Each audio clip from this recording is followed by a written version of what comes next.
The frightening case of Karla Faye Tucker true crime documentary, A Troubled Beginning.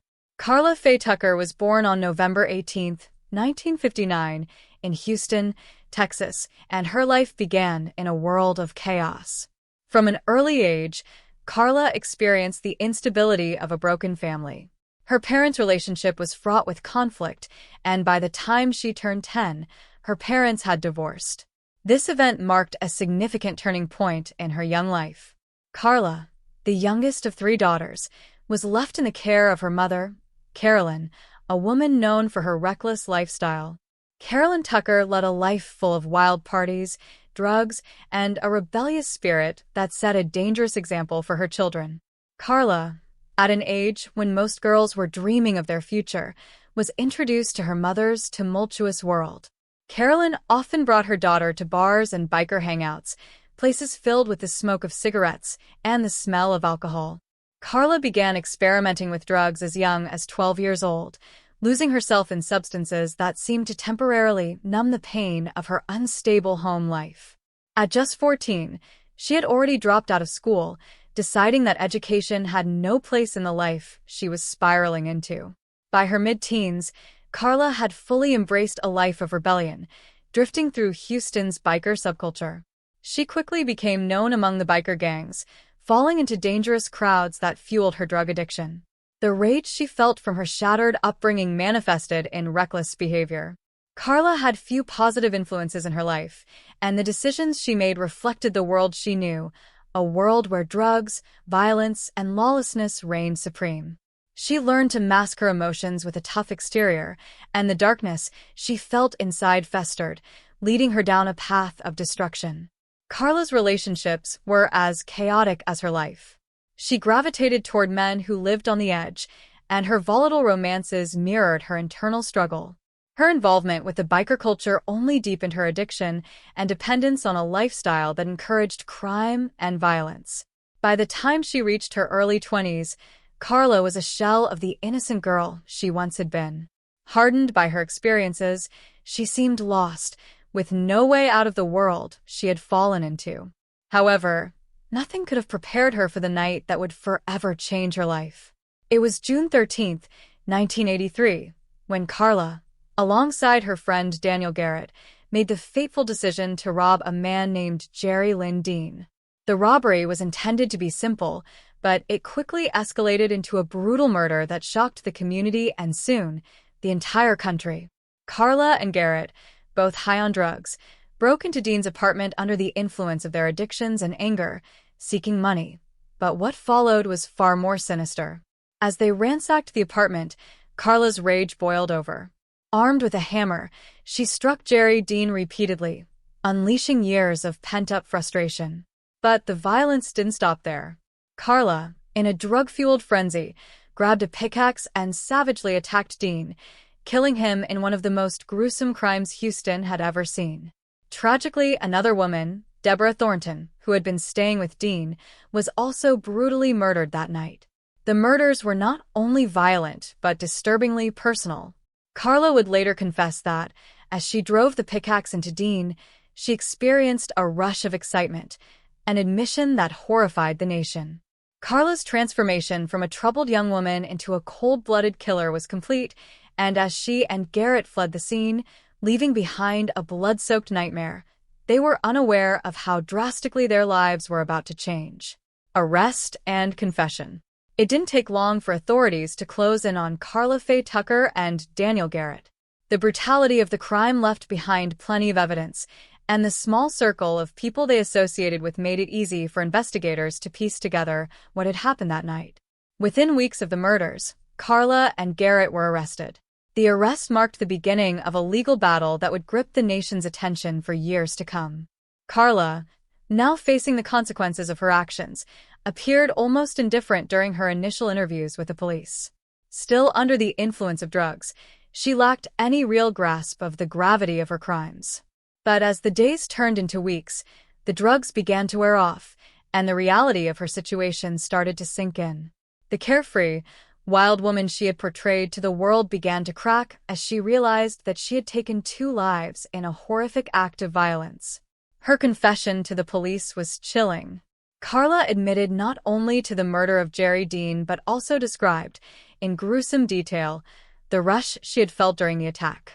She told investigators that each time she swung the pickaxe, she felt an overwhelming sense of satisfaction. It was a shocking admission, and her words would later be used against her in court as proof of the viciousness of the crime. The confession painted Karla as a remorseless killer, and it seemed that her fate was sealed before the trial even began. Daniel Garrett also confessed his role in the murders, but his involvement appeared less direct than Karla's. While both were charged with capital murder, it was clear that Karla's actions had been the most violent. The case drew widespread attention, not just for the horrific nature of the crime but also because it was rare to see a woman involved in such brutal acts of violence. The media quickly picked up on the story, painting Karla as a heartless killer who had reveled in her gruesome crime.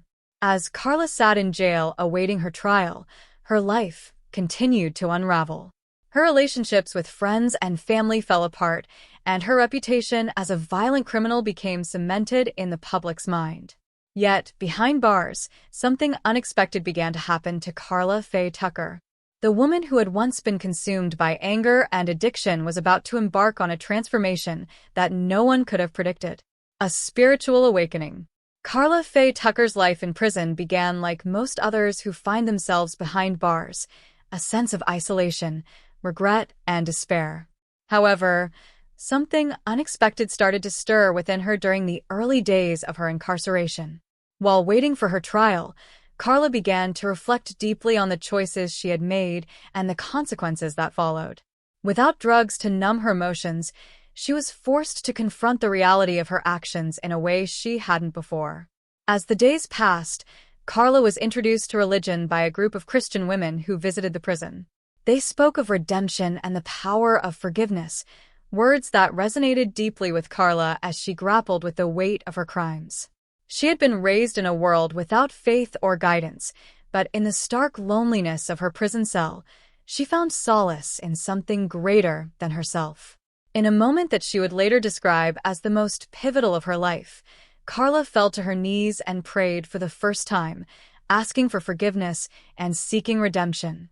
From that moment on, Karla Faye Tucker's life took a dramatic turn. She began to study the Bible with intense devotion, spending hours reading and reflecting on the teachings of Jesus. For Karla, religion was not just a way to pass the time in prison but a lifeline, a path toward a new identity.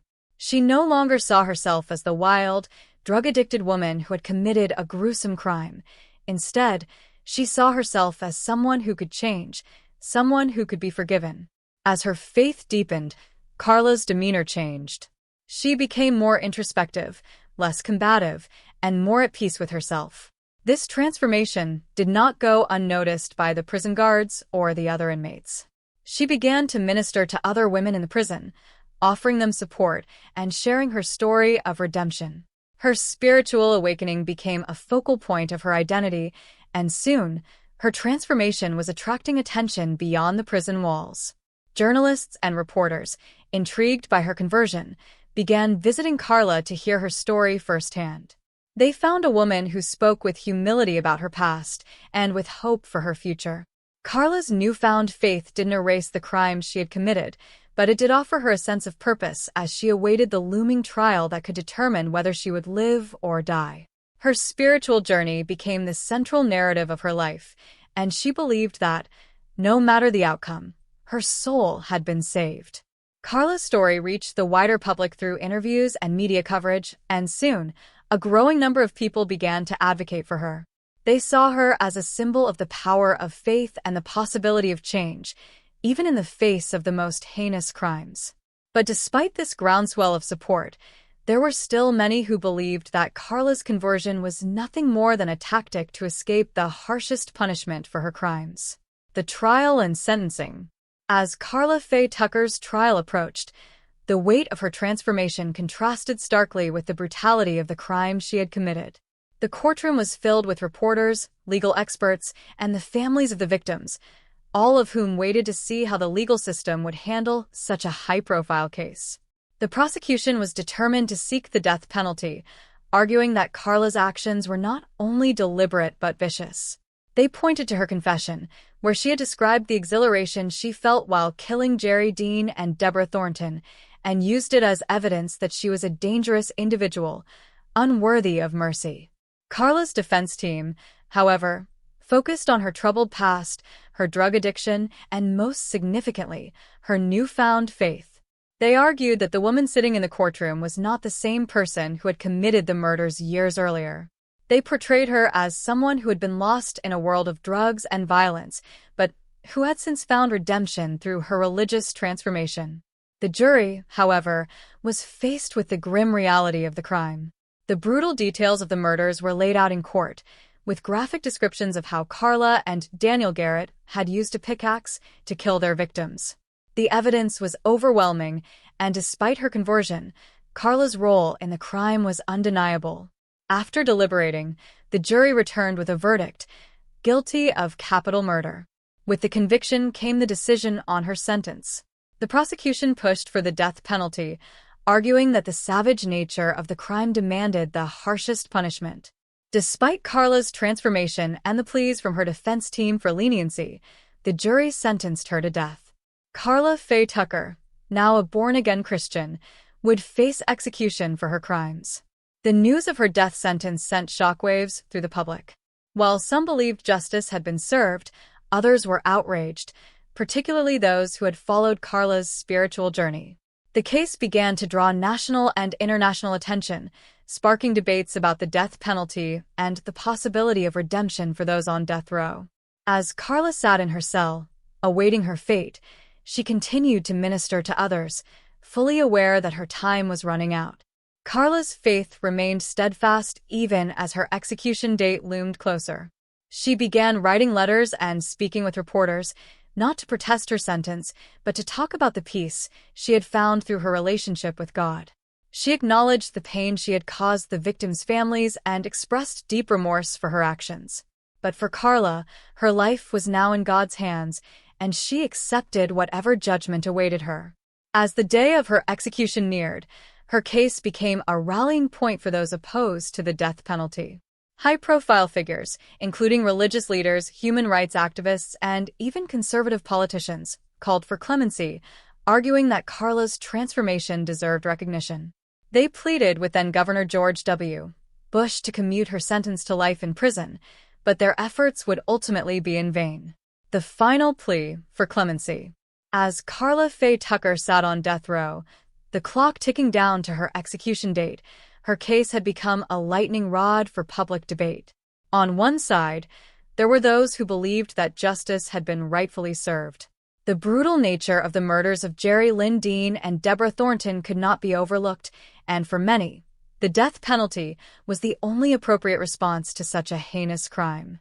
On the other side were Karla's supporters, who saw her as a woman fundamentally changed by faith, a symbol of redemption who did not deserve to die for crimes committed in a different chapter of her life. Karla's spiritual transformation continued to grow during her time on death row. She ministered to other inmates, helping them find solace in faith just as she had. Her letters and interviews revealed a woman who was deeply remorseful, acknowledging the pain she had caused to the families of her victims. Karla wrote that she prayed daily for forgiveness, not only from God but from those who had suffered because of her actions. Her quiet demeanor and unwavering belief in her faith contrasted sharply with the gruesome details of the crime she had committed, and this juxtaposition captivated the media, the public, and even high-profile figures across the country. As her execution date drew near, the campaign to save Karla's life intensified. Her supporters included religious leaders, human rights activists, and even conservative politicians, people who typically backed the death penalty, but made an exception for Karla. They argued that her conversion was genuine and that the purpose of justice should not be mere retribution, but the possibility of rehabilitation. High-profile evangelical figures, including Pat Robertson, spoke out in favor of clemency for Karla, framing her case as a test of Christian values like forgiveness and grace. One of the most significant figures in this battle was the then-governor of Texas, George W. Bush.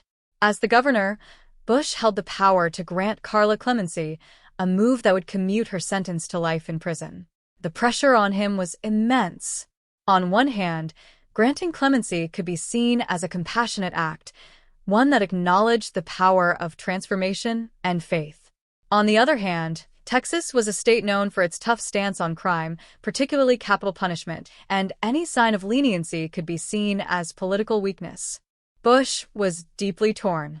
In a conversation later recounted, he admitted to being moved by Karla's case, but he also knew that the law in Texas was clear. Clemency was rarely granted, especially in cases involving such violent crimes. While Karla's transformation was compelling, it did not change the fact that two people had lost their lives in a savage act of murder. The governor's office was flooded with letters, phone calls, and petitions from both sides, each presenting passionate arguments for or against sparing Karla's life. Karla herself never begged for clemency. In interviews, she expressed a sense of peace about her fate, stating that she had come to terms with whatever God's plan for her might be. She hoped for mercy, not for herself, but because she believed she could still do good from within the prison walls. She wanted to continue helping others, to serve as an example of the power of faith and redemption. But she was also realistic. If her life was to end by lethal injection, she believed she would be reunited with God and finally free from the burden of her past. As her final days approached, Karla's legal team submitted multiple appeals, citing her spiritual transformation and her role as a spiritual leader among inmates. They argued that executing her would serve no purpose other than to satisfy a desire for retribution. Despite their best efforts, the courts denied each appeal. The legal system was clear. Karla had been convicted of capital murder, and her punishment had been decided according to the law. On the eve of her execution, Governor Bush made his final decision. After careful consideration, he chose not to grant clemency. In his statement, Bush acknowledged Karla's transformation but emphasized that the rule of law must be upheld. The weight of the decision rested heavily on him, but in the end, he felt that the judicial process had to be respected. Karla's fate was sealed. With the final denial of clemency, Karla's execution was set to proceed on February 3, 1998. The world watched as Karla Faye Tucker, a woman once known for her violent past, prepared to face her final moments. But Karla herself remained calm, her faith unshaken, even as the countdown to her death continued. The execution. On the day of her execution, February 3, 1998, Karla Faye Tucker spent her final hours in quiet reflection, surrounded by spiritual advisors and prison staff who had grown to respect her. She spoke to her supporters and her legal team, offering words of comfort to those who had fought so hard to save her life. To Karla, the outcome no longer mattered. Her faith had given her a peace that transcended the fear of death, and she was ready to meet her fate with dignity. As the sun set over Texas, Karla was led into the execution chamber. Outside the prison, protesters gathered, some calling for her life to be spared, others demanding justice for the victims. Media from around the world had gathered to cover the event, as Karla's case had become one of the most high-profile executions in American history. In her final statement, Karla addressed the families of her victims. She expressed deep remorse for the pain she had caused them, acknowledging that no words could undo the suffering she had inflicted. She thanked her supporters, and with a calm voice, she spoke of her faith in God. "I love you all very much," she said, before turning her thoughts inward in silent prayer. At 6:45 p.m., the lethal injection process began. Karla lay on the gurney, her eyes closed, her body still. As the drugs entered her bloodstream, her breathing slowed, and within minutes, she was pronounced dead. Karla Faye Tucker was the first woman to be executed in Texas since 1863, and her death marked the end of a story that had captured the attention of millions. The response to Karla's execution was as divided as the opinions about her case. Some saw it as a necessary act of justice, while others mourned what they believed to be a missed opportunity for mercy. Karla's supporters continued to speak of her transformation, believing that her life had been cut short when it could have served as a powerful testament to the possibility of redemption. But for the families of Jerry Lynn Dean and Deborah Thornton, the execution brought a sense of closure, a long-awaited justice for the brutal deaths of their loved ones. Karla Faye Tucker's case would leave a lasting legacy, sparking ongoing debates about the death penalty, redemption, and the role of faith in the criminal justice system. Her story would serve as a reminder that even in the darkest of circumstances, people have the capacity to change, but that change does not always guarantee a second chance at life. For Karla, death was not the end but the beginning of her ultimate journey. She had found peace in her faith, and as she faced the end, she believed she was finally free.